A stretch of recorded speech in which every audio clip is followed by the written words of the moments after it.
conjugue le verbe pouvoir au futur. Autour d'un jeu de conjugaison, la directrice revient sur les difficultés de certains élèves pour les aider avant la rentrée. Alors cette semaine, il se passe un stage de réussite. C'est un stage de remise à niveau qui aide les élèves en français et en mathématiques tous les matins. Donc on voit des choses qui ont déjà été vues et qui ont été chutées, où il y a eu des petites difficultés, voilà, pour asseoir les compétences. Mais j'aime bien aussi anticiper sur le programme pour donner davantage de confiance aux enfants.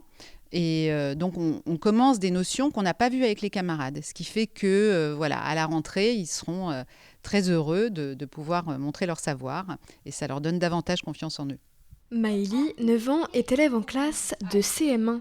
Cette semaine lui a été utile, elle se sent prête à aborder la rentrée avec assurance. On fait un stage de réussite et ça peut aider les autres à faire des matières qu'ils n'aiment pas, enfin qu'ils n'y arrivent pas. Que j'ai des difficultés en maths et en français. Du coup, des fois, ça m'aide à faire des trucs que j'y arrive pas, et ça m'aide à progresser. Sa camarade, Alban, voit un autre avantage à ces stages de réussite, le fait d'être en petit comité. On est moins, du coup, on avance plus. Par exemple, pour refaire des exercices qu'on arrive mal à faire, et pour les aider à refaire des exercices.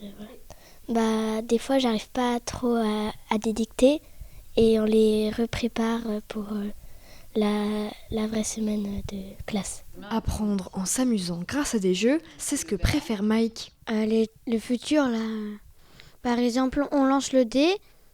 Par exemple, on trouve sur la case bleue, il faut trouver le sujet, elle dit une phrase, et on trouve le sujet. La maîtresse, elle dit 6 x 5, on dit 30.